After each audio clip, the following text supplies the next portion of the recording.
Good morning, everyone, and welcome to the first session of the conference. And we will be discussing public sector innovation. It's not a new topic, but we'll try to be able to say something new for the first time for you to learn something from the experience. I'm really privileged to be with a panel of distinguished experts in the field. But just before we enter on to the conversations and I give the floor to the experts to introduce themselves and to speak about their experience, maybe just a word of context and tell you a little bit about what the OECD is doing in this area and set the frame for the discussion today. So, public sector challenges today require innovation and innovative responses. For countering the effect of climate change, to managing large-scale migrations, to mobility, all these big challenges needs government to think and do different. And the government is not just funding innovation in the economy, but the public sector itself, there's evidence, there's largely innovating. But against that, innovation is still in many constituencies, in many countries, considered as rather the exception than the norm. It means that innovation is a result, very often time, of a lucky accident. It's not something deliberate. It's not something enough well thought through. It's also, innovation is not very well understood. Innovation might mean different things in different contexts. And what is also not very much understood is what innovation is for, what is the purpose of it. And thirdly, there is not enough level of support of innovation across the public sector. Very oftentimes, innovation comes as a second best, is often marginalized. It's not enough crystallized in budget, in operations, so being the second best risk it to be ineffective, not really helping achieve what you're trying to do. It's important also to say that innovation, the way we consider it in government, does not have to be always the answer. There's a lot of processes that don't require an innovative response, but it should be given consideration at a time that is needed. So what government can do to create a systemic capacity to use innovation when and if needed. Now, moving into what the OECD is doing in the space, the Observatory of Public Sector Innovation has been created a bit of 4 or 5 years ago to support countries doing 3 things. The first one is what we call it the uncovering what next. So identifying what are the major trends, what are the major new practices that are out there, and help government understand what they mean and what is in for them, what is the impact in the functioning of government. If you're thinking about the use of new emerging technology, blockchain, artificial intelligence, and all these kind of things, what is there that government need to understand, need to grasp to make them effective and use it for a purpose. The second area is that of providing trusted advice, so basically helping countries to see how innovation fit within their systems. And we are conducting country studies, country reviews that really help sort of mapping out the innovation capability in a country and sort of provide feedback to government to say, hey, you're doing a number of things, but you can sort of direct your resources, your efforts more in an area as opposed to the other. And also create internally that sense of discussions and common understanding of why innovation is needed and what it's for. And the third point and the third area we're working on is really trying to, what we call it, turning the new into the normal. So how we embed all these new methods, methodologies, practices, tools in the day-to-day life of civil servants. And this area we also care much about sort of making sure that government understand the strategic function that innovation has, and we're working towards a declaration, an international agreed declaration on public sector innovation, which brings together countries on a common definition and a common view of what innovation means and entails.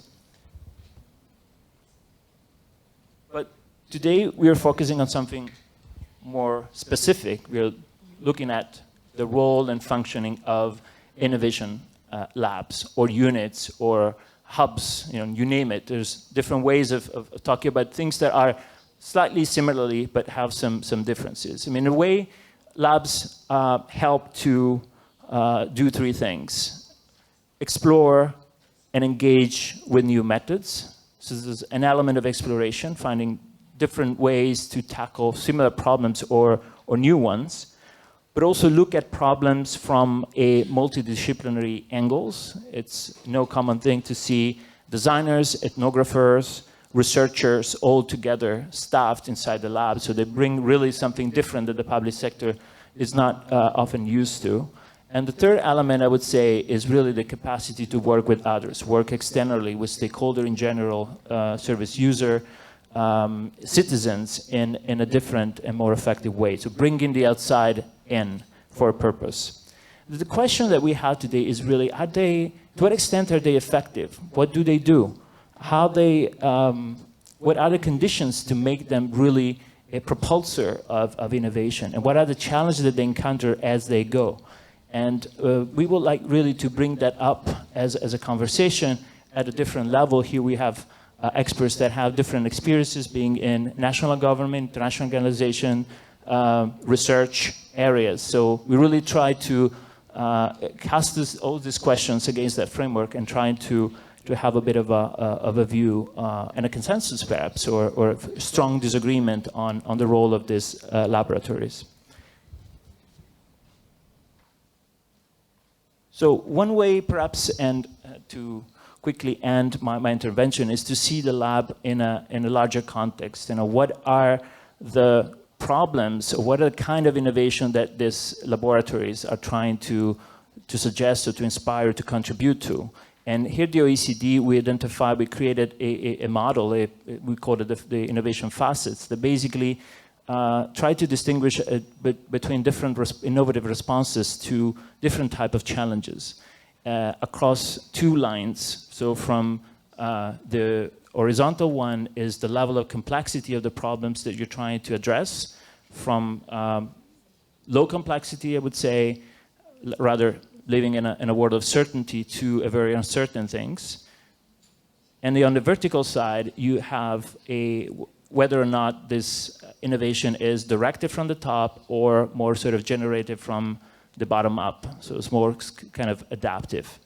And this is interesting to see the distribution of that, because it entails a different number of techniques and methods that government use when they navigate through adaptive innovations, so bottom up, to more directed, mission-oriented, where you have a goal, where you have a mandate, you need to implement it.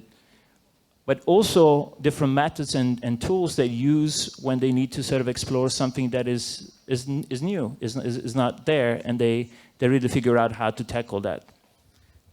Now, if we see the diversity of the tools that laboratories and innovation units use across the different facets, we see that, in fact, labs have a big task of trying to navigate different things at the same time, from human-centered design, to how to prototype services, to future thinking, system approaches, depending on where they find themselves in the quadrants, what kind of problems they're trying to solve.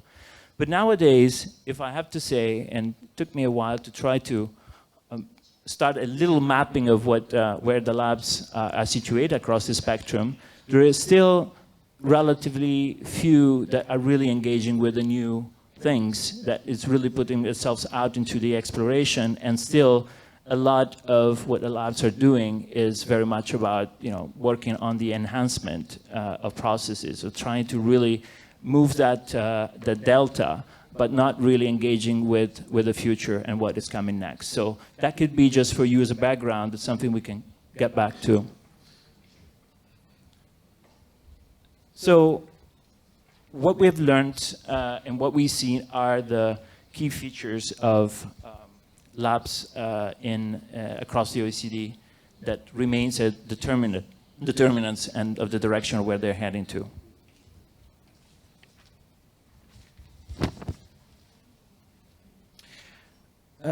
The first perhaps element is that labs have always been trying to focus on more on the short wins. The small wins is what made labs effective, not as a core decisions, but just because they also have, as many other organizations, they need to try to prove a return on investment. That has kind of blocked a bit the action of these laboratories, innovation units, to stick to the very present, to the very short term. Another issue that we have encountered is that labs have always been struggled to prove, to build their capacity, if not continuously sustained, which means that very often a lab intervention is effective until the duration of for the duration of their interventions in a ministry and an agency, and when they pull out, then you see that there is a default coming back to the same as usual or to the traditional processes. This is also something that is very common across. There's also a tendency of the lab to focus more on the service design and delivery versus working on more systemic and long-term changes. It means that the part that is most core to the work of the lab is traditionally being the ideation, with other users and with using different technique, but that hasn't really spilled over into the more core implementation and design practices. Another element is the relations with the policy making. Very oftentimes labs are sort of seen as a bit of external to the machinery of government and not really seated as part of it. So that creates tensions between what the lab is trying to achieve and the larger policy cycle. If labs are not effective and cannot demonstrate the value for the entire cycle, that's where most of the problems came out and created tensions in the systems. So I think that I want to close in here just to say that it's a very relevant topic, it's timely. There is a lot of thinking around that, a lot of practitioners, labs open and close almost every day, and I think that it's a very mature reflection that we can have it here today. Now, moving on to the speakers, I'm really proud to have you all here, and we organized the session to be a bit of an initial introductions of each of the speakers about their work, their occupations, and their projects, and their relation to this area. And in the sets of questions that we can engage you also with in terms of discussion about the directions, the lessons learned on the labs, etc. So I might perhaps start by giving the floor to Elke Rapp, who is a team leader at the Ministry of State Apparatus and Bureaucratic Reform in Indonesia, to introduce you to her work and do a brief presentation. Thank you. Thank you very much. Good morning, everybody. Yes. Can we start with the presentation, maybe? Okay. Should I stand up? Yeah, that would be nice. Okay.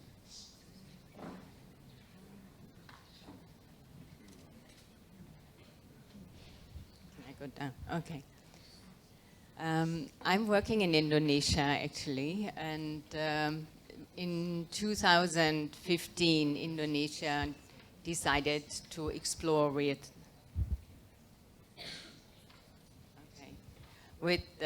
these innovation hubs. So the background of this is that Indonesia is very much believing that innovations will lead into improved public service delivery once the citizens and also the local governments find solutions for their own problems. Then public service delivery will improve. And this program is implemented through its Ministry of Administrative and Bureaucratic Reform, which is Kempan. And in 2015, Kempan started working together with GIZ to explore with an innovation hub to support this process. We have conducted in 2018 an assessment of this, and during the discussion, maybe some of the issues will come up on the impact of the innovation hub. The innovation hubs in Indonesia are positioned on the province level. here you see an example from one of the provinces. Right now it's implemented in 3 provinces. The ownership of the hub is with the provincial government. And the provincial government then has a local team. It also has funding for this. It's part of its planning. So it's really embedded. It's a real program which is implemented. But at the same time, it's also involving multi-stakeholders from other sectors, like the private sector. There is other government agencies. There are local governments around. There is academics, other development partners, very important, the media as well, and civil society organizations.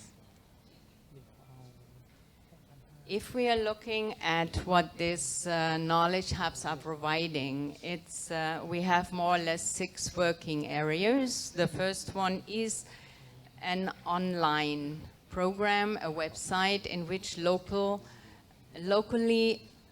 tested and approved innovations are displayed. This is used as a resource for others to learn about innovation, what can be done, what has been effective, learn from it, try it out themselves. It's a very popular website, and in 2 years we had 66,000 hits already on this.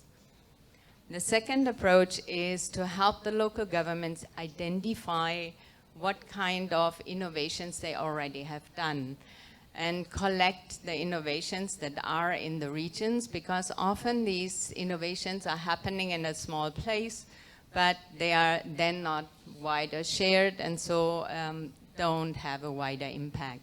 So the collection of innovations, their documentations, and then also uploading on the website is an important component. The third one is that these innovators then transfer their knowledge in specific meetings. So specific discussions are conducted on a regular basis where interested governments can learn from these innovators. And we even have the innovators traveling to regions to do training courses, or there's peer-to-peer learning, there's internships happening, study tours. It's very active process. The fourth component of the Innovation Hub are boot camps. The boot camps are learning centers. It's where specific regions that are identifying problems, that have problems in with public service delivery, can discuss together with different knowledgeable people and to come and do research and come out with some solutions that could translate into innovations that they themselves then can put into practice. One very popular component are the public competitions. That's something that the Indonesian government has started about 4 years ago.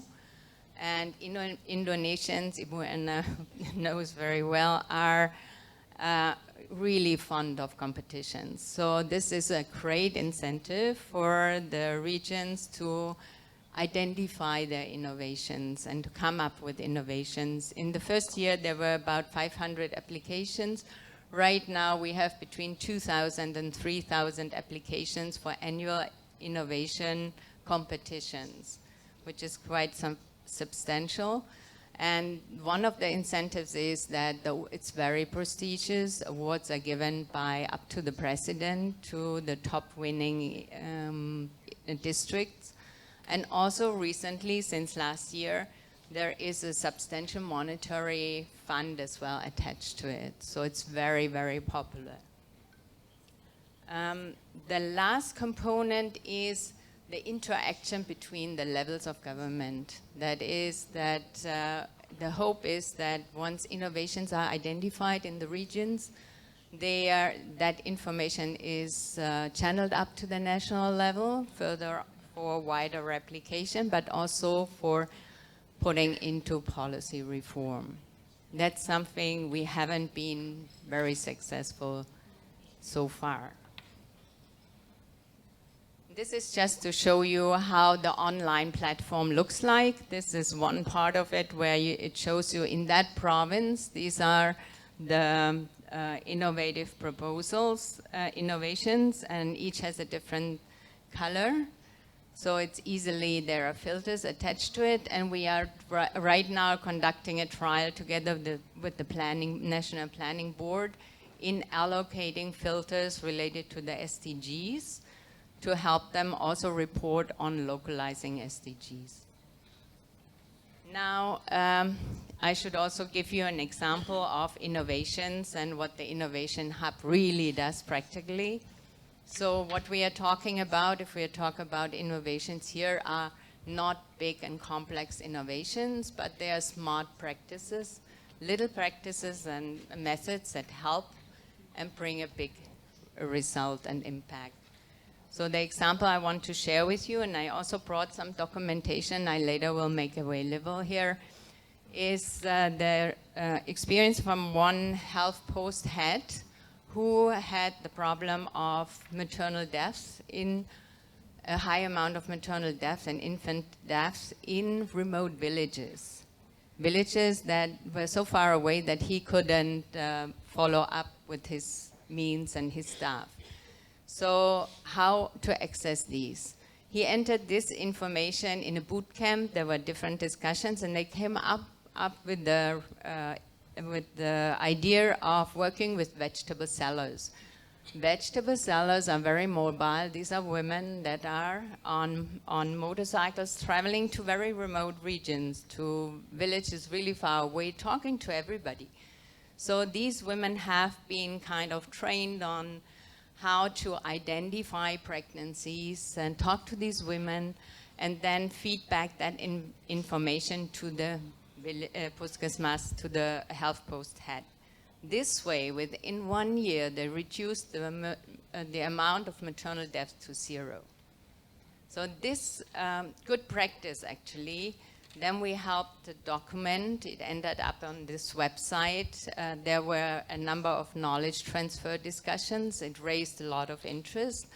It also won an award of the national competition. It was right away among the top 40 for that year.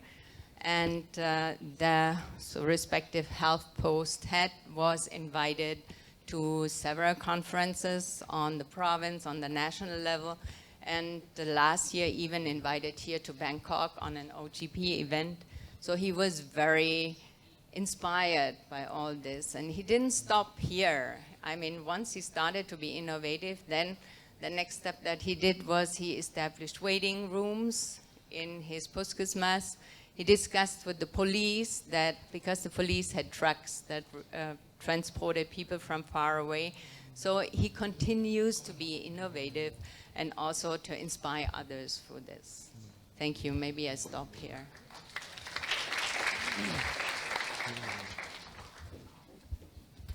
Thank you, Elke. That was a very interesting, inspiring presentations, and the case really illustrates how innovation can really save lives. In fact, it's important. It's an important element in the equation. Now, I would move to Assistant Professor Pranyas Chattarrakul to talk to us about the GovLab experience.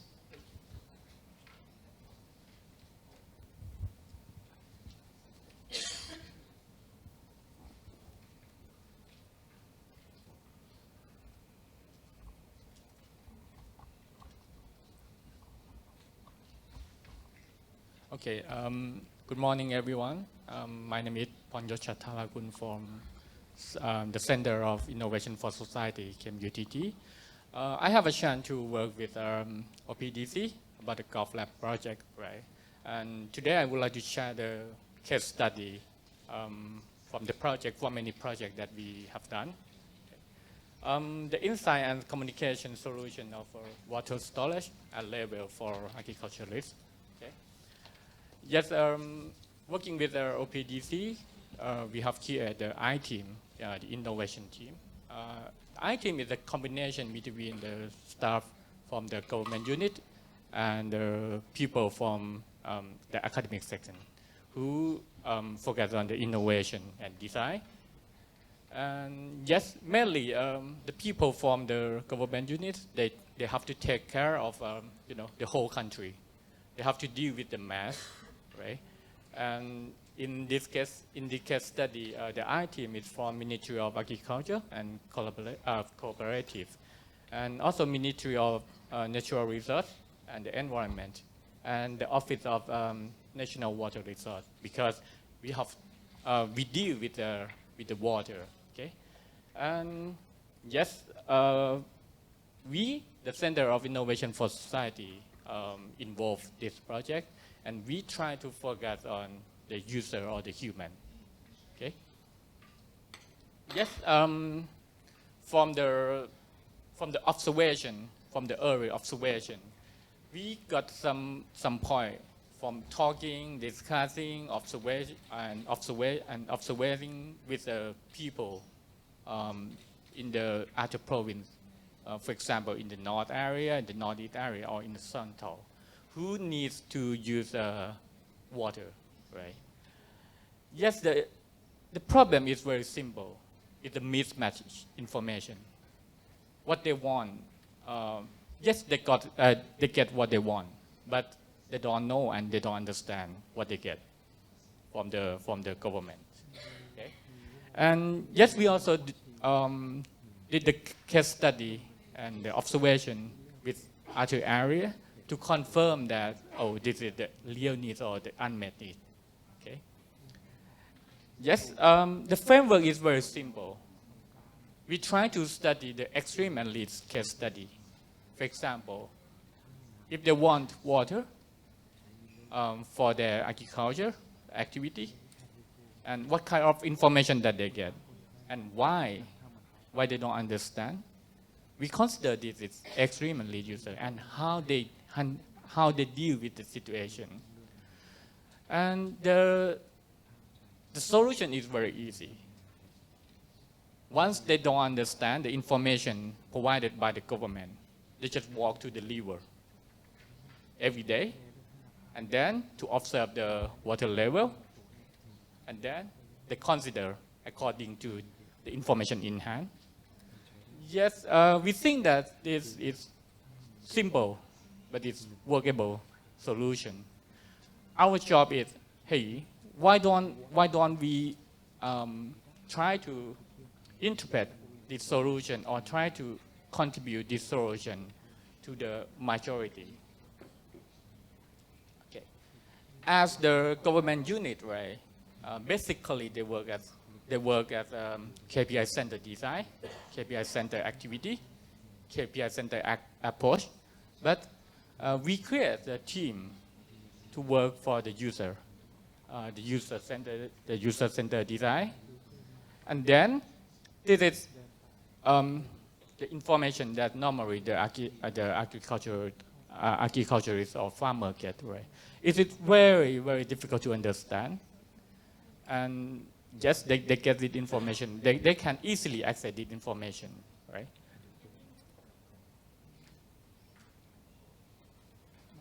The 3 steps that we did for this project is, first is to empathize them. The second is to identify the need, okay? And finally, we should have focus. After 4 months of back and forth between the team and the local people and the user to check, to confirm, to explore the idea. We try many design solution or analysis framework, right? And then we know that, for the local people, right? They think that they get what they want, but they don't understand it. I mean, the information of the water level. The second, to identify, it is about the form of information. It is not about the information itself. The content is fine, but the form of information that they get is not good enough. And finally, we try to decide the form of information. Okay? The information is the combination between the content and the form. Content is not the problem, but the form is the problem. in this case, we try to identify what kind of form of information that can make the, easy understanding for the majority. For the government, they report the water level according to the methodology of measurement. But for the farmer or for the local people or user, they need the information according to how to utilize that information. For example, they need the information of water level because they go some pond. Okay? They need the information of level because they need to, they need to plant something today. Okay? It depends on the activity.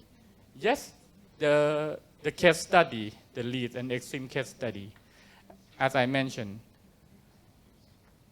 once they don't understand the information provided by the government, they just walk to the river. And then, oh, today is okay, we can do this activity. And then they go to the local coffee shop and then, talk to each other. Hey, today is fine. And then they go to the noodle shop, the local noodle shop. Hey, today is fine. But we don't know today is fine, but they know.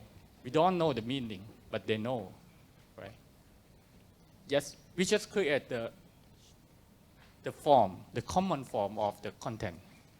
In this case, we try many solutions, but finally we get the easiest way is color coding.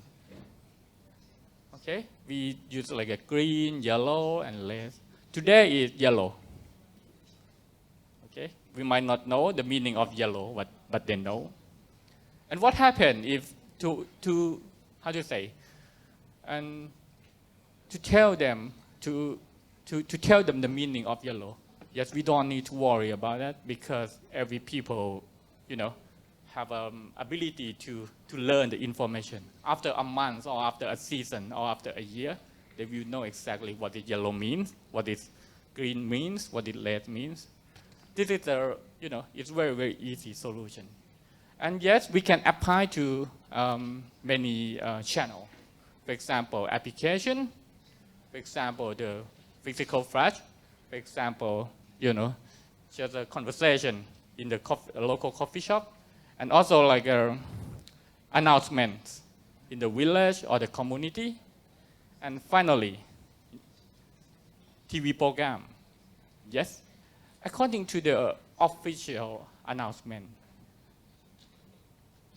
we don't care what they're gonna announce. But finally, at the final, they need some keyword to touch to the user, right? In this case, it's color coding. Okay.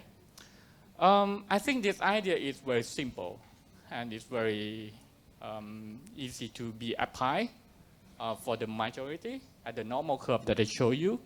And finally, it has been implemented. Now it has been implemented by the Bureau of Research and Development, the Royal Irrigation Department under the Ministry of Agriculture and Cooperative. Okay, thank you. Thank you very much.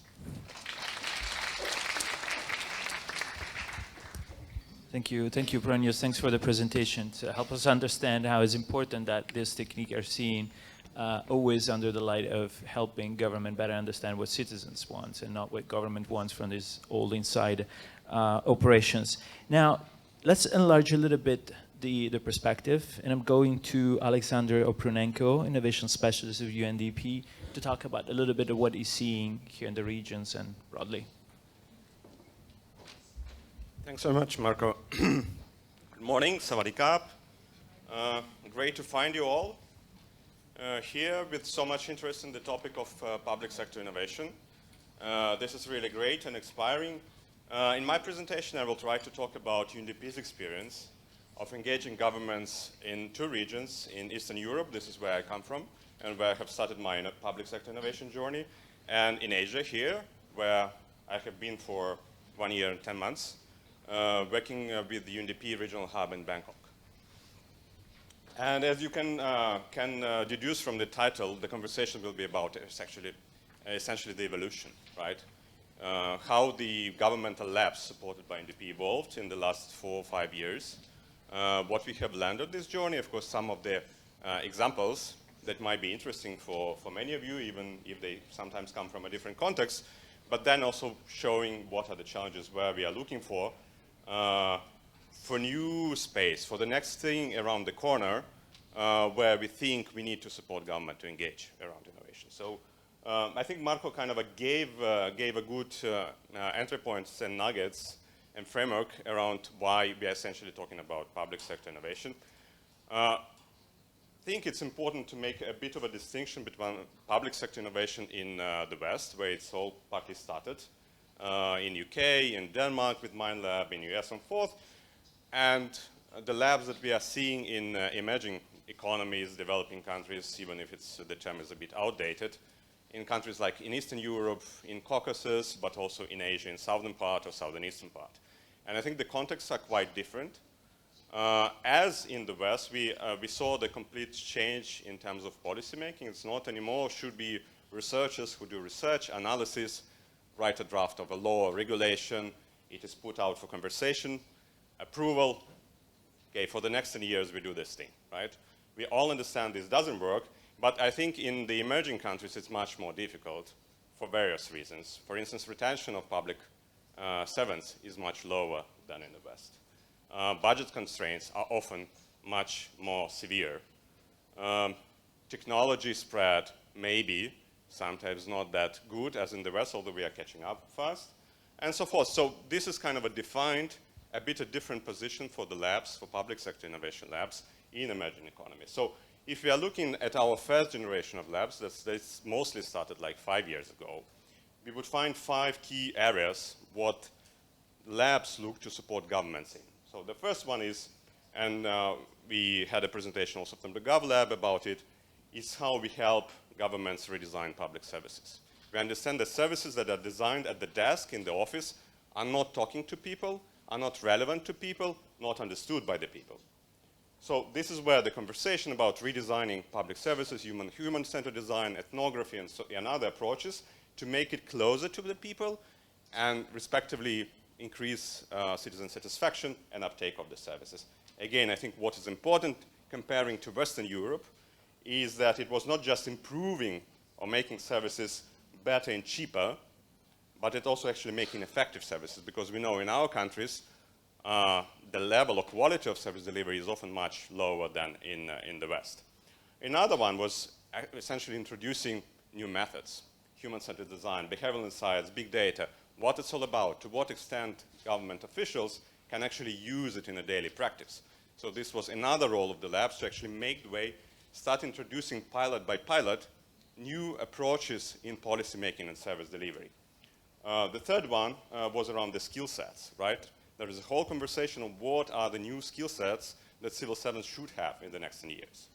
Data literacy, behavioral insights, ethnography, and so forth. So what we started to do is essentially introducing a kind of a new curricula before it was officialized to induce these new skill sets in the governments. The fourth one is how we plant the seeds with the champions in different governmental agencies with new innovation pilots, but how we make those seeds grow. This was the huge question for us, because once a person is moved, there is no continuity. And all your effort of 1 or 2 years is essentially maybe wasted, except the one good shiny pilot. So what we try to do is to see how we can integrate into the public sector and public administration reforms mechanisms to support innovation champions. Make those people actually points of attraction and agents of change in the public service. Because the whole idea is not just to have a lab even at the center of the government, but to have a lab that promotes, projects, and attracts new people. So the practice is actually spread across the government. And the fifth one was around modeling public space to tackle challenges. In many of our countries, there is no culture of engagement of citizens to debate and to discuss development challenges. So what we saw labs were essentially a kind of intermediary often between a government and citizens to provide the space to communicate. So here are a couple of examples from several countries in the region. One of those is Bangladesh, where UNDP has supported a highly successful A2I program, Access to Information, that started essentially as a kind of an e-government program, where they were trying to digitize public services. But of course, as we often discover, giving a computer or making a service digital doesn't mean that there is a digital transformation in the government, or doesn't mean that citizens can access those services. So this is essentially kind of a nudge them in several directions how they would make those changes and digitization actually sustainable. One of those was actually introducing empathy training for the civil servants. What civil servants often were not used is actually to communicate to people, to stand in their shoes, understand their particular constraints that the citizens would be facing, and in this way to reshape the service, or at least make the conversation of how service can be designed much more effective. Another thing that they did in Bangladesh was introduction of Innovation Fund. Innovation Fund was open both to civil servants and to general public. This resulted, first of all, in providing space, but also some financial resources for civil servants, for those innovative champions, to do and try innovative things. It also was a space for failure, so that they could introduce these new methods. And what we saw actually, that some of civil servants, while moving from one position to another, took all this knowledge and kind of a positive innovative legacy with them and continued innovative in different places. But it also gave way to a lot of, let's say, grassroots innovation bottom-up that were fitted perfectly to for instance, to the context of rural Bangladesh, like low-cost ambulance for rural patients. Right? This was something, a very cheap, tiny, but useful for rural roads ambulance was constructed by someone from a rural community. Right? So the challenge is now how we actually scale this across the country. Another good example is what most of digital hubs and innovative hubs are doing is essentially digitizing services. So they have achieved huge progress in terms of number of visits, cost saved, and time spent by citizens. At the digital centers where they would be receiving services, again, what's important, this is built on the empathy training and other things, right? It's not just about ticking the boxes of KPIs of what the digital center should be doing, but improving the experience and the relevance of the services for the citizens. Another example from my home country where I have helped to set up Public Sector Innovation Lab with the Prime Minister office, with the State Chancellery. One of the venues of what we particularly were looking was evidence-based policymaking. What are the new approaches we can bring for the government so it can have more reliable, more robust data to operate in policymaking? Just two of examples. One of the things we introduced with support from behavioral science team from UK were randomized controlled trials. So one of the first pilots was actually review completely the way how the tuberculosis is being treated in the country, switching from directly observed treatment when a patient needs to come to the doctor, swallow the pill in front of the doctor, come back, have side effects, so he cannot or she cannot go to work, cannot communicate properly, and so forth, to a video observed treatment where a person would swallow a pill, in front of the camera, send the video of a pill being swallowed to the server, and then it's reviewed. So we did a randomized control trial, which is essentially having a treatment group and control group in the capital. Control group would be continuing receiving directly observed treatment. Treatment group was getting the video observed treatment. And what we achieved was essentially 100% improvement in terms of adherence rate. So a huge result, not only in terms of health of the people, which is super important, but also in terms of budget savings, because the country was spending millions of dollars for treatment that wasn't effective. Another good example, again, something you can do in a relatively emerging context, is how you track better migration of population in a country where urbanization is fast, where a lot of population moving from rural areas, and where we have a lot of what we call ghost villages. Villages mostly abandoned by people, but still often demanding infrastructure support, investment, and so forth. How you can do it better when your census essentially happens once in 12 years, and it still raises a lot of questions how good the census was. So our hypothesis was that we could use electricity consumption data from the bills, from the private sector electricity provider, to map ghost villages. So we took 10 communities, and you would see that the red dots, these are essentially communities where there was no proper electricity consumption except public holidays. In Moldova, it's Christmas and Easter. That means that migrants were simply returning home for the holidays and then going back. Again, in another way, nothing new, actually. The data sits with the electricity provider.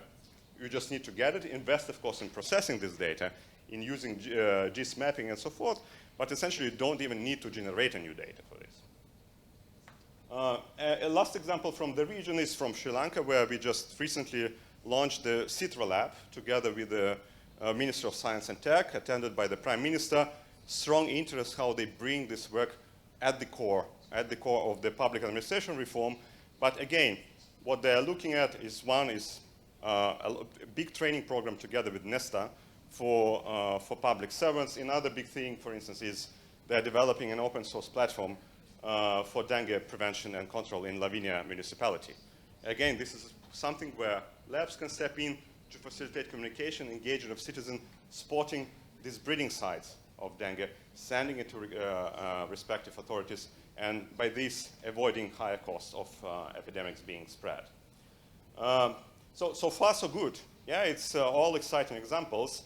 However, what we discovered in the process is the challenge is actually bigger. If you want to be really kind of a change makers, just working on service improvement or validating a data source for policymaking may not be enough, particularly in Asia, right?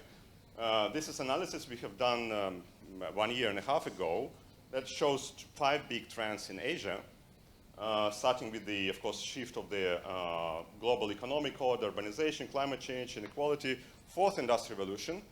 These are all challenges that most of the governments in the region have no idea how to deal with, because they are complex and also quite recent, like 4th industrial revolution. At the same time, many international organizations, frankly, don't know what to do about it. Of course, we can write a nice report to you, but will it be useful? It's a big, big question. One of the examples where we are looking at the future work, right? This is essentially a graph that shows how Asian economies and Southeast Asia economy used to grow from low value added, like textiles, garments, to finance and services. So everyone aspires to be like Japan or Singapore. But what automation and 4th industrial revolution does, it essentially breaks down this ladder. And of course, the questions governments are having, okay, what we do now about it? Government from Vietnam asked how inclusive 4th industrial revolution could look like. Our discussion and initial pilots now with the National Economic and Social Development Commission in Thailand is essentially, okay, how we can learn more about future work in Thailand and what then the government can do about it. And this is quite different challenges and different order of tasks that we are facing. So in a way, what we are saying, the current practice, even with the Labs 1.0, is essentially not a good response to strategic risks that the many countries, especially in Asia, are facing. There is this, what we call a relevance gap, that we need to think and need to help governments to address. I think a beautiful quote by Keynes, very widely used by Mariana Mazzucato. Those who haven't read her books, you are highly encouraged. This is a complete rethink of the role of the state in advancing innovation policy. And at the same time, I think much fertile ground here in Asia, where the role of the state was always stronger than in the West. So important thing for the government is not to do things which individuals are doing already and to do them a little better or worse, but to do those things which at present are not done at all. And this is exactly the challenges that we are talking about. Here, sorry, I want to kind of to bring you a step back. What, if we kind of summarize, what are limitations, why we think that the previous generation of labs are not good enough for that? And Marco mentioned some of those in his opening, but for instance, there is a big challenge in terms of scaling things, right? There are a lot of pilots being done by innovation units across the governments. Those remain as pilots. They are not scaled. There is no, what is more important, if the pilots fail, there is no learning from failures. Yeah, they remain kind of isolated from the rest of policy making. What we call, and Marco referred to it, too far from the mothership. That means that, yes, labs are doing nice pilots with one agency or another, but the thing is that government culture, mindset are not changing. The biggest question innovation teams are facing the government is about culture and mindsets in the whole civil service, not just in one particular entity. Another thing is that we observed labs started turning into delivery units. If they're working on the service redesign, they're helping government to deliver on their service redesign agenda. This is, of course, good. The thing is that the ambition of the lab is to shape agenda, nudge and help governments direct vector of reforms. And this was not happening because they were kind of secluded to a service space. You provide a space, a workshop, a training, you work with the pilot. This is your space. Big challenges, leave it to us. Yeah? Another one is over-dependence on political leadership. There was a kind of a way for closing of public sector innovation labs. Some of closures are just because the relationship was so personal to a particular leader who got not re-elected or who moved on, and the whole innovation work stalled. And again, another thing is about lack of business models and how labs reinvent ourselves. We all were mourning when we heard about closure of Mine Lab, which for long has been a kind of a flagman for public sector innovation. But what essentially partly happened is this lab didn't manage to reinvent itself and to understand the priorities, new priorities of the government in terms of public sector transformation. So having these lessons in mind, what essentially, if I would use one slide to illustrate shift from 1.0 to 2.0, this would be this one. The first one, what our labs used to be doing, we will digitize our process and reduce the time for citizens to get a driving license by 30%. Yeah? What we perhaps have to do, we will redesign mobility so that we will no longer use cars dependent on fossil fuels, and we will provide healthier life for everyone. If I use one real-life examples, I think Alberta Collab is an interesting story. They're working with the province government. Alberta is province in Canada, oil rich, highly dependent on oil extraction. So they're working with the government on green transition, how to make Alberta province free of oil in terms of use, right? So this is the scale, this is the ambition where, given the challenges that we discussed before, perhaps labs need to look on. Another interesting example is actually from Cambodia, where we just started engaging in a civil service ministry and had a digital transformation conference a couple of weeks ago with the Minister of Civil Service, where we are discussing, okay, what a relevant public sector transformation agenda might look like in Cambodia if we move away from just looking at digitizing a service here or service there. What it means to be a really innovative, future fit public sector, both in terms of service delivery, in terms of how you make policy making, but actually the one who sustainably recreates innovation culture and mindset in the government.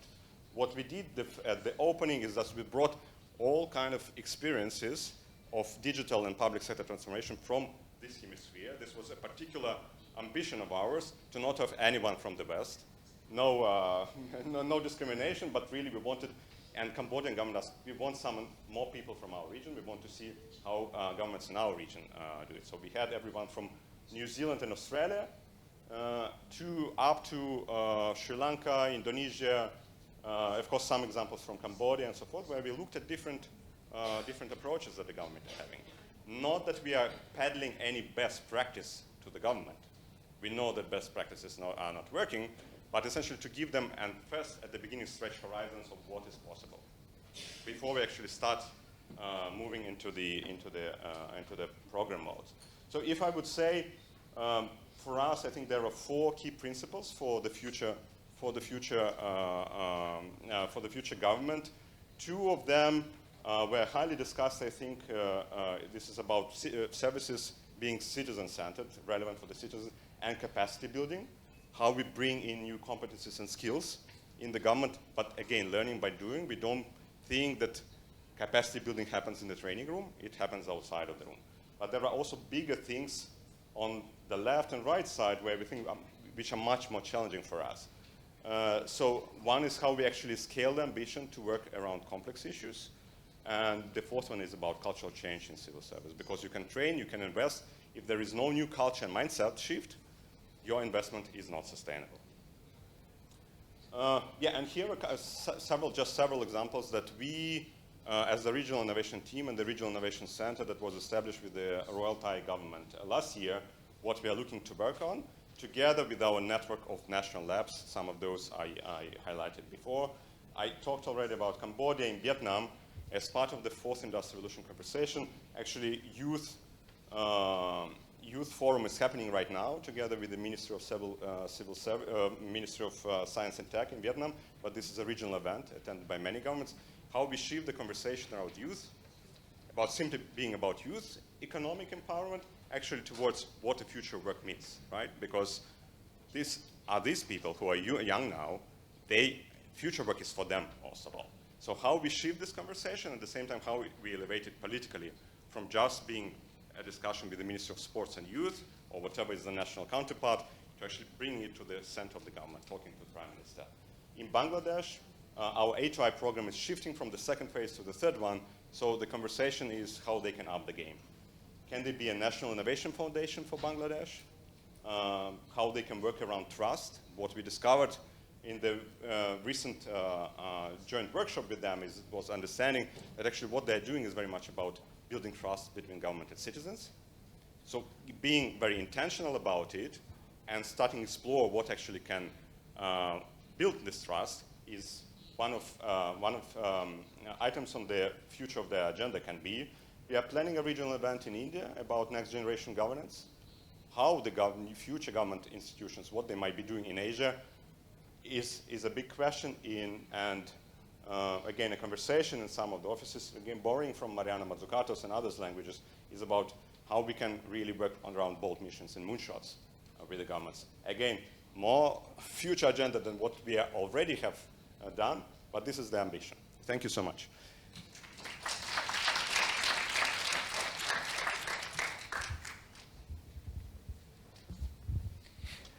Thanks, Alexandro. That was a very good and rich overview of the work that and interventions that UNDP is doing, not only here in the region, but more globally elsewhere. And I think it resonates with me a lot, this idea of labs to focus more into developing an anticipatory functions, how we can look at the future differently instead of just patching or mending or incrementally make things that exist today better. Now, for the sake of time, let's just move to the last presentation from Cho-Won Jim from the Ministry of Interior and Safety in Korea. And your presentation should be up soon, and the word is yours.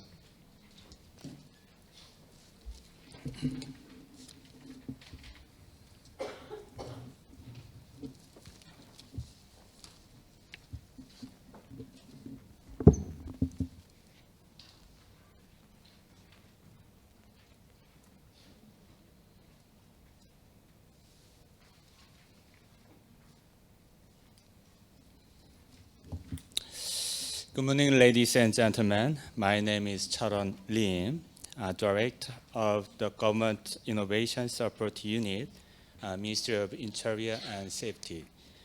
I'm very delighted for this opportunity to speak to you today about Korean government innovations, especially a little bit far from this theme. I'd like to present government innovation strategy, which is relative directly to my unit. I will give you an overview of the general direction for Korea Government Innovation Initiative.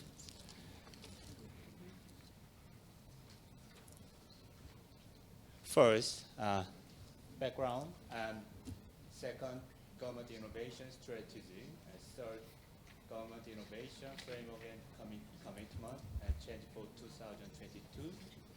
Lastly, system and performance management. Thank you. Yeah.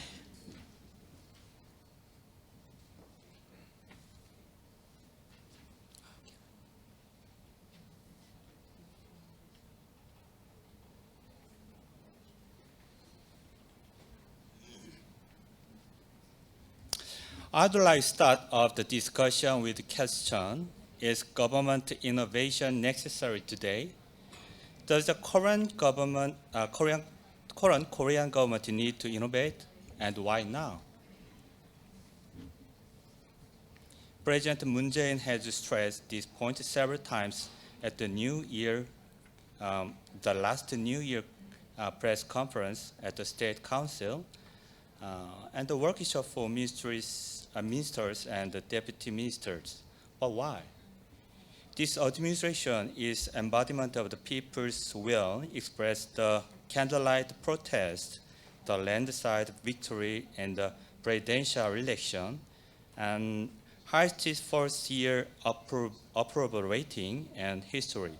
Then why is it that our president and our people still see the need for government to change?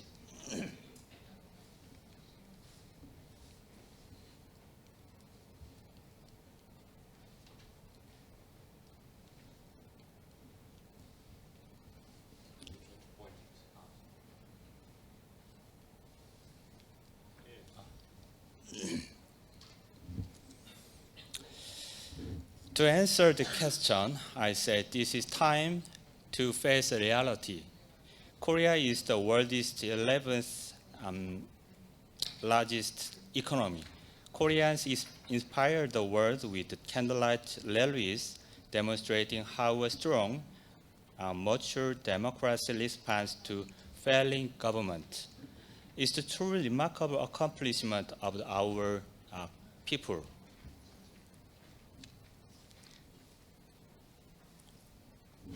In spite of such a remarkable achievement, we have a long way to go. Korean quality of life is 29th out of 38 countries, and trust is ranking 32nd out of 35 countries. And corruption, transparency ranks 41st among 180 countries. This is how Koreans perceive their government to be. Our economy may be one of the wealthiest in the world, but people do not feel that wealth in their day-to-day lives.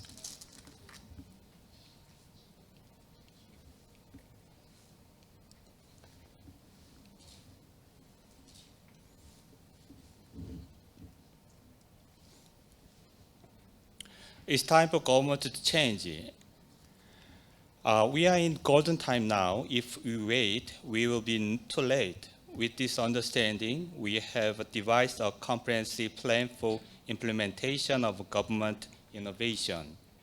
To bring truly meaningful changes, we must start by changing the way we devise the plan.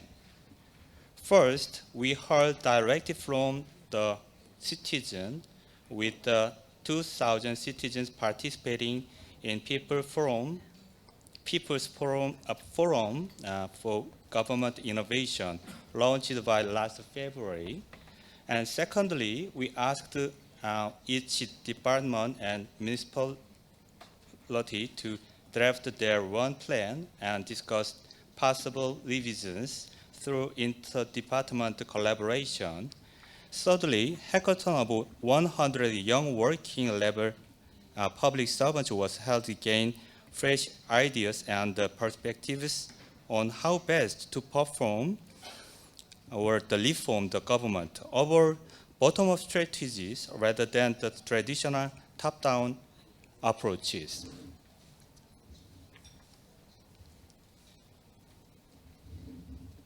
Before starting on the process, we wanted to know what kind of changes Koreans wanted in their government. We surveyed 2,000 citizens, and we were able to consolidate their response 5 key ideas: restoration of public interest, and fairness and transparency, communications and collaboration, active government and efficiency. Korean wants trustworthy government and governments that serves social values and public interest, more citizen participation, and a reform of outdated practice. In light of these findings, we had a new vision for government innovation. Realizing a government of people, ruled by government, the government ruled by the people. To achieve this, the goal, we set out on objectives restoring public interest through public participation and trust.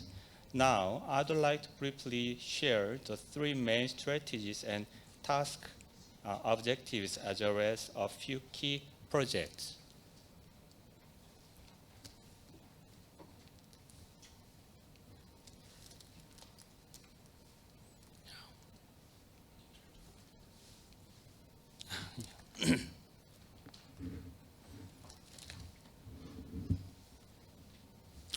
First strategy is to ensure that government efforts are driven by social values such as safety and human rights. A complete reform of government finances will lead to increased investment in projects that address social interests.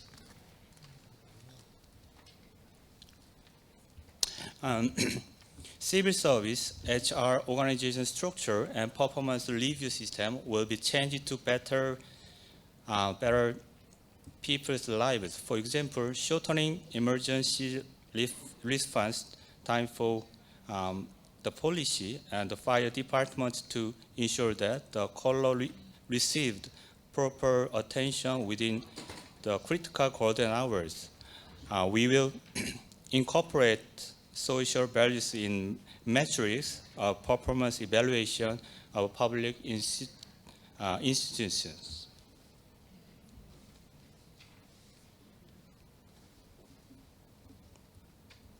Second strategy is to build a proactive working government through collaboration with the public. We want to encourage public participation and make policies that people find meaningful to their lives. We'll build an open government that share important information and resources with citizens.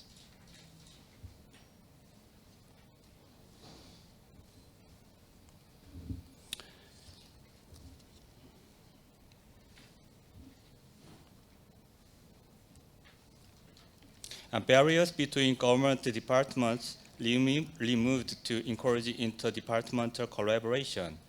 Ministries will collaborate to create one-stop all-government service center for people in Seoul and Sejong.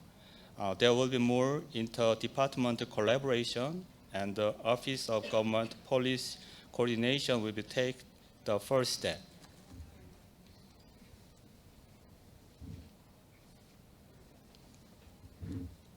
Third strategy is a radical reform of old, outdated practice to gain public trust.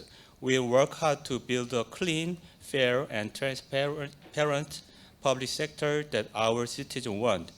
Government organizations will be working environments with zero tolerance for corruption, bribery, or sexual violence in government. And if such crimes does occur, any victim of sexual harassment or assault will be able to speak up without the fear of secondary victimizations.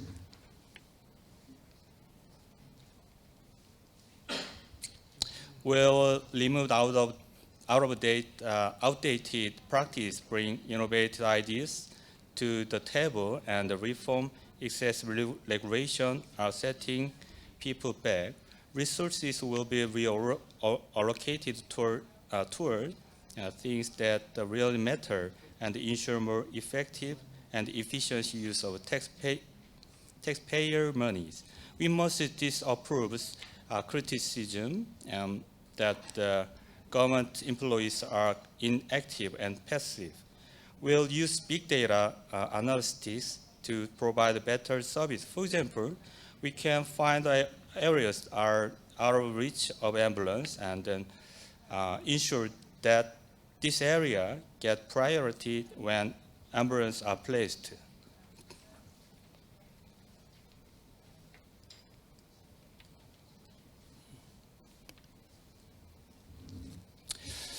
Government innovation will continue to be collaborative effort between citizen and civil servant. Citizens will play an important part all stages of progress, from realizing a new challenge to evaluating success of the project.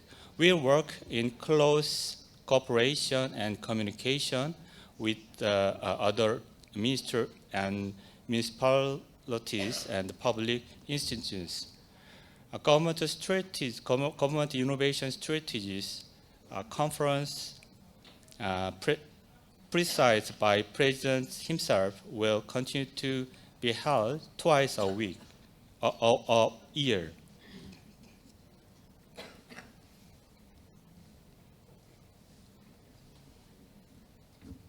Citizens will be able to notice a change in their lives. Here are a few examples directly affect people's day-to-day lives. The civil servant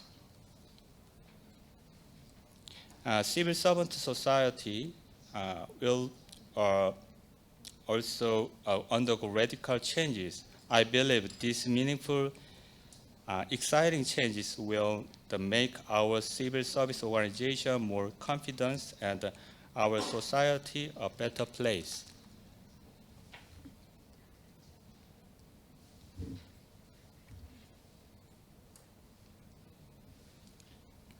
The direction of this government innovation is toward Korean people.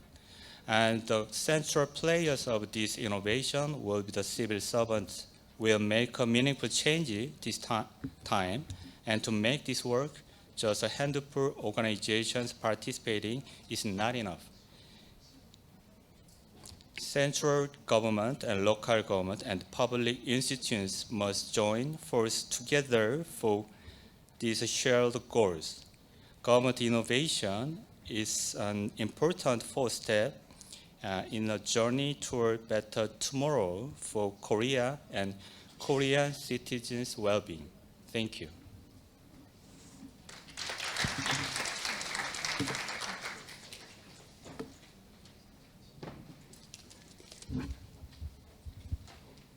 Thank you. Thank you for this very good comprehensive presentation and on the vision of Korean governments going forward in terms of public sector innovation and how this really is built from the roots, from the bottom up, with citizen engagement, but also how do you see this not just an exercise again to break down silos internally, but also to try to get outcomes for citizens first and foremost up in the things. And I really look forward to see how the strategies unfolds and what you succeed in doing over the next few years.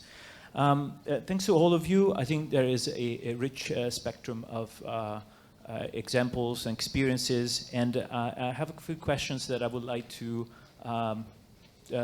throw to you and to get the conversation going. But meanwhile, perhaps I'll go for a couple of rounds, and if you think also you have questions to each of the panelists related to their presentations or more broadly on the topic of labs and public sector innovation, please raise your hands and I will get back to you in a second.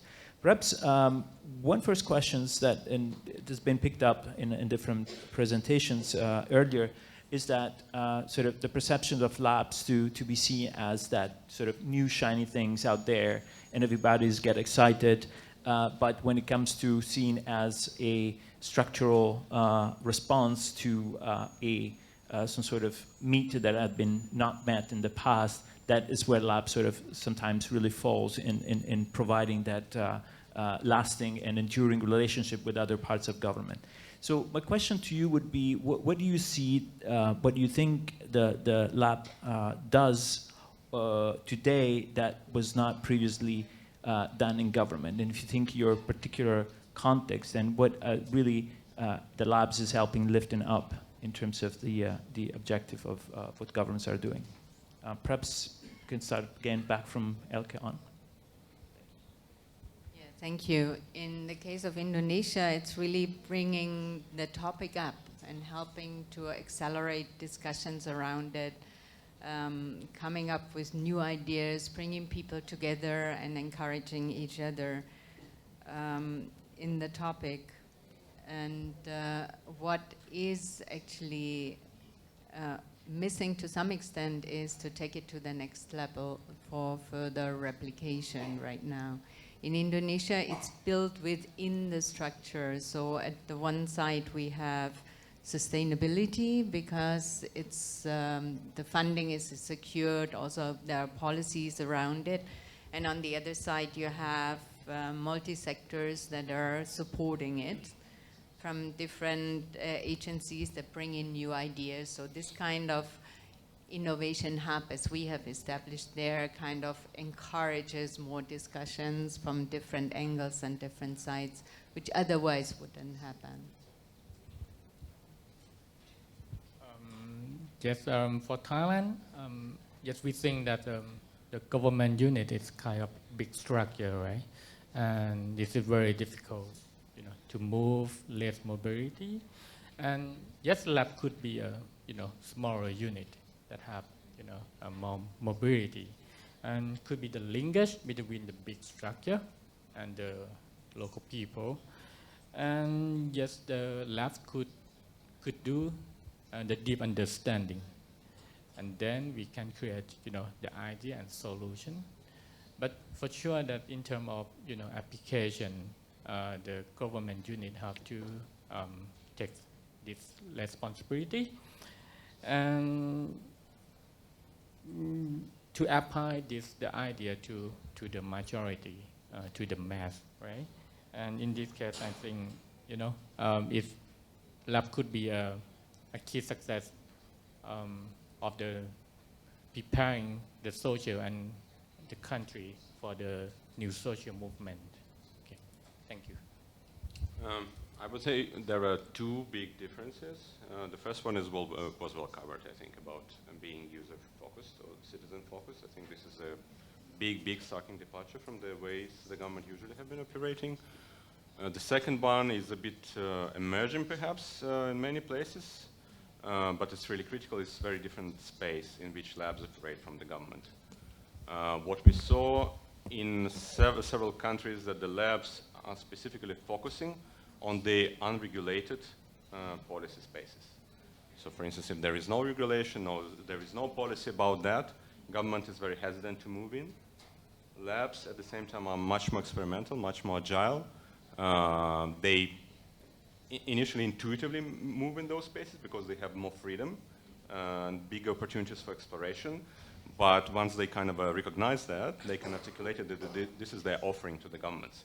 Explore unregulated spaces and then help government learn from it and move into the regulation. So I think this is another big part.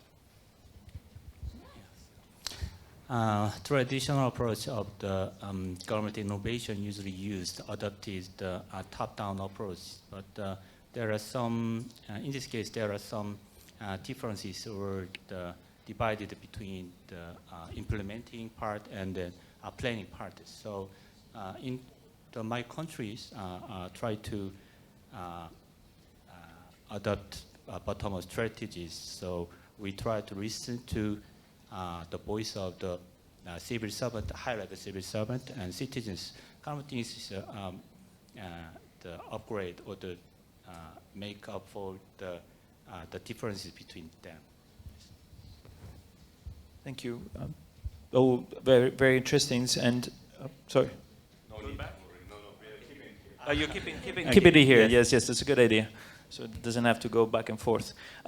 There's perhaps the last questions from my side. I'm very intrigued about this question of the impact and how labs sort of measure what they're doing and measure their success. Because we've been discussing a bit about the fact that very oftentimes the lab's life expectancy is very much related to changing leadership and contextual factors. So there's a need for labs, especially in what Alexandru said is the lab 1.0, to focus on sort of a quick wins because they need to sort of to show immediately that they value, but their sort of the impact and the value itself go beyond political cycles. So if what do you think lab have done best in terms of measurement of what they're doing, and what are the sort of the measures that they can think of if they can sort of move into a more of a lasting embedment into what government does, as opposed to just being entities and unity and satellites in this environment.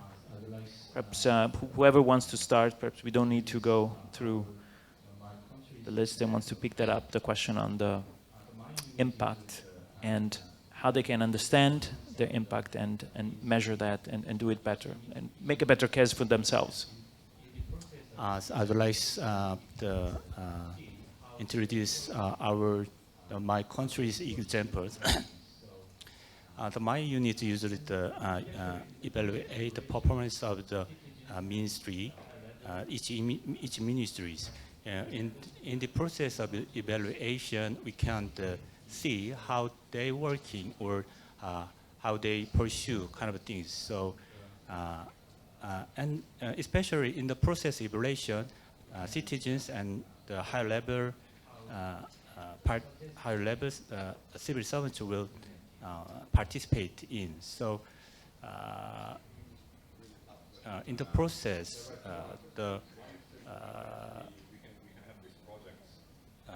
we can find out how the suggestion is implemented. Really tough question.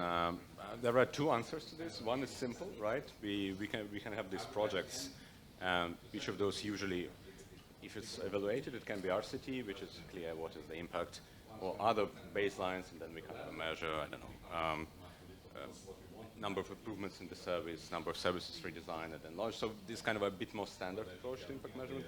I would like to, and to a certain degree, it's I think applicable to the first generation. I think once we are moving kind of up the ladder, it becomes much more difficult because what we want to measure is impact at the system level, right? Whether if we are looking at the issues of the culture and mindsets, to what extent we manage to really sustainably shift the mindset of civil servants. For instance, an example from Bangladesh is now we are starting consistently tracking performance of civil servants who went through the training program. Not only in the institution where they receive training, but once they go through the civil service to different postings. So this is the way, for instance, to see the sustainability of what we have done. Another one is perhaps to look in a more kind of a systemic way. Also, the labs cannot do big things alone, right? So it's very much dependent on the ecosystem in which they're operating, not only politically, but also in terms of other partners when you are doing a bigger project. Again, I think one of the things would be to what extent you really manage to move the needle on a bigger scale. But I think it's kind of a bit, for me, it's a bit also a bit elusive conversation. I think labs are a bit ahead of the practice, and we haven't figured out all the ramifications of impact that labs can have. So this is why for us it's very difficult to express certain things are intangibles, and how you measure intangible things. I think it's an open question, at least for me. Thank you. Yes, I think that the impact is very, very difficult to be measured, right? And I think on the other hand, lab is, as I mentioned, it's more flexibility and mobility, right, to walk around the country. And as a government unit, they have to consider the big picture, right? And lab has more chance to go detail in the thing that they are interested. And yes, they are able to, as they move along, many ministry, many department, right? They have a chance to see the small element, and later they can, if they can connect, the small element, they can see the whole picture, but difference from the government unit see. And I think that it could help the government unit to look at the social and the country in different aspects and different perspectives. And it could be, in the future, it could be clear the impact I think the impact it could be like we need time to see and to consider the development. In this case, it could help the government to consider how big of impact they're creating by the lab project. Right? Thank you. Thank you. Yeah, it's really a difficult question, has many layers as well. In our case, it's the government themselves doing the monitoring on a regular basis. They have specific indicators. One is the number of case studies or innovations collected. And if we go, and also regions that become more active, like the government team even goes to regions that don't have innovations yet and kind of encourages them to become innovative and to see that trend. Also, the number of innovations that enter into the top 99 of the national innovators. And if we look at the various case studies that we have, the single innovations, because they are all focused on quick returns, so we do have some impact, like maternal deaths, efficiency in services, and these kind of things that we can measure as this. Also, another thing is the big response. In Indonesia, it's really tremendous. We have another event like this next month. All district heads will come and participate. And so the interest in something like this, I think, is really showing how important it is. Okay. We have still a few minutes. Perhaps I'll turn to the floor to see if there's any questions to the panelists. I see one there. Please raise your hand so that we can count more or less. Okay. So I'll come by with the mic. If you can say your name and where you come from and who do you want the question to. Yes, I'm Kalaya Ponan from OPDC, Thailand. I would like to ask a question about if we have the lab of the government lab and how fast of the change in disrupted situation. It means environment change very fast. Suppose we do the lab and time changing very fast. The point is that how can we control the situation? Because firstly, I find that it's good that we have quick win initiatives. It means that we test and innovate in small areas first, and then we change for the big impact for the big government, something like. But the problem is that how we can control the environment and the factors around it. Like suppose we are doing the lab in about education. Suppose we have do in metropolitan areas, and we want to move to the local area. But the point is that it's still different in every aspect.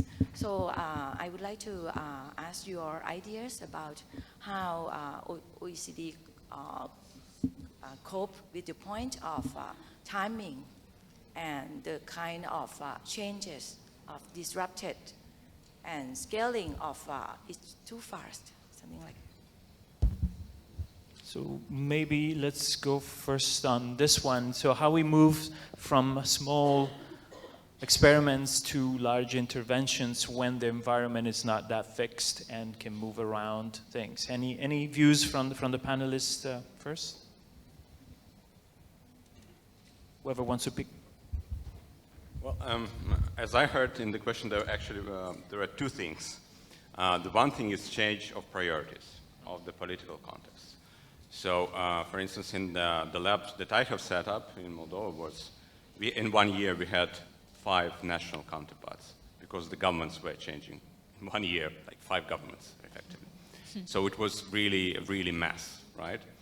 And I think that our response was essentially to look what exactly are priorities of the government that are relevant for our focus, and our focus was around public administration reform.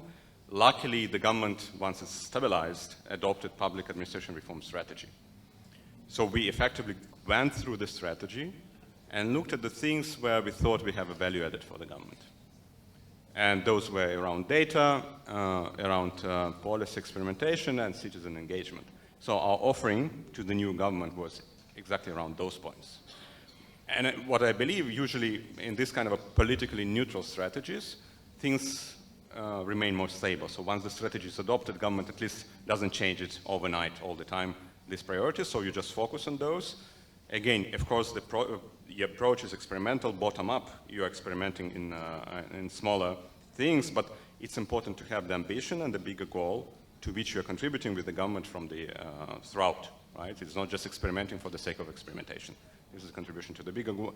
The second one is actually the difference between different locations. We just had last year, the government of the Philippines is looking at digitization and redesign of public services. Right? They're a bigger project on digitization. With the office, we looked into the ways, what it means for the public service redesign. And what we did is what I would recommend to you, and perhaps you have done it to a great extent already since you see the difference. We went through different locations. The country is super diverse, the Philippines, right? Both in terms of endowment with quality and regulations and quality of the civil service, and also technology. At the same time, it's kind of like the country that moves towards federalization. So the discrepancies are huge. You simply cannot have one single program that would look the same for Manila metropolis and for Mindanao, right? It's just completely different worlds in a way, in terms of public service. What we are doing, we're essentially trying to build a portfolio of different types of approaches to what public service, pilots to public service redesign, depending on the typology and the endowments of the location. So it will be just perhaps multi-tier approach towards this. I think there is nothing you can do than not to take into the account differences between different places. Professor. Maybe I can just add to that. We have exactly the same experience with regard to successors or changes, political changes, right? And, recently we had changes of governors in all three locations, all three provinces.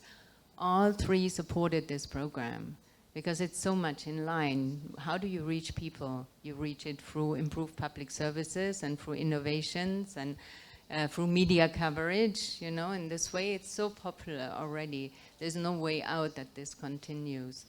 And for redesign, in our experience, innovations, they just develop in certain areas, and other regions that are interested adapt part of it. They don't have to copy the whole. It's not a blueprint what they are going to apply. It's a kind of encouragement to them to think differently, out of the box, and try to apply what they see for their specific needs. So I think that should not be, at least in our case, it's not a tremendous issue. Is there any other, is there any other questions from the floor? We have really a couple of minutes and we could benefit from, if you have any question to the panelists. Yes, behind the wall. Yes, I can help you on that. Can you? Thanks.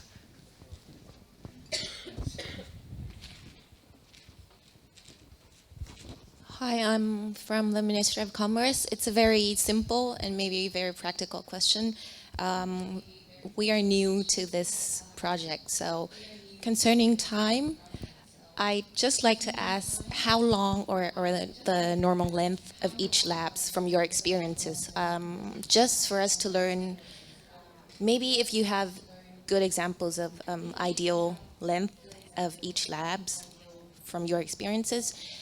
And that is to say that, so I'm sure the labs goes in various steps, right? And in which steps should we put or invest time in most? So that's the first question concerning time. The second question I'm very interested in is the defining the topic of each lab. Is it, from your experiences, is it more top-down view, or is it really coming from bottom up? Thank you. Who wants to pick first? Okay, maybe I can quickly. With regard to our labs, we started in one province and piloted it together with the ministry, and that took 2 years. Then last year we replicated to 2 more provinces, and that was much quicker. The implementation was already done in 1 year. because there was already confidence there. We had experience, and I also brought a guide. If somebody is interested, I brought some material I'll make available that describes the different steps that we have been doing. In our case, we focus on the request of and the need, like in South Sumatra right now, we focus on environmental issues because that's the most issues that come up. Environment, land reform, these are the burning needs of where people are looking for solutions. In other areas, it's maybe teenage marriage, maternal death, and things like that. Any others want to pick on these questions about the lab setup? For me, the thing is we should create at the starting point, we should create a very small team and give them the flexibility and mobility. And about the time, I think just quick win it should be very, very short. But I think the benefit of quick win is not to create the impact not create the benefit to the country much, but beyond that is to drive the government unit, other government unit, to realize the benefit of the innovation and the Gulf Lab. And yes, we need to work parallelly, right? To encourage other department or other ministry or other unit, government unit. And another thing is to build the benefit and value to the citizen, right? And the second thing is, the key point is when the lab work, they work in very small context, right? As I mentioned, maybe the human-centric design or user-centric design. But the point is how to turn the result from the human-centric design to the citizen-centric approach. That is, I think, the most important. From our experience, we can see that this is the big gap of the innovation for the government, right? We lack of the understanding how different between just a small unit human and maybe people, and also when we talk about the larger scale as a country or the citizen. Yes, thank you. Any closing remarks, Alex, on this? Yeah, I think the first thing, I would first respond on the priority areas. I think since it's a governmental lab, let's say, usually if you have strong ownership, you focus more on the thing that is kind of a pain point for your national counterpart, right, for your champion in the government. So if it's with the Prime Minister's office, you look at the thing that Prime Minister's office is driving. If it's with the minister, or like with the PDC, for instance, you look at what is the priority there. So I would go with top-down approach in sense of defining what is the area where you want to work, because you need to, from the day one, to have this strong relationship with your governmental owner, let's say. I think where the opportunity for you is also not simply get the orders, what you need to focus on and how, but rather being able also to be the time to shape.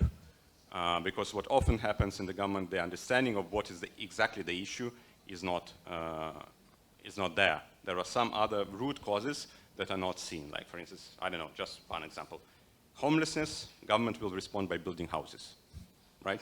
The thing is that there may be addiction, there may be unemployment, there are many, many other things that cause homelessness. But the way how the governments usually think, they're in space of the obvious.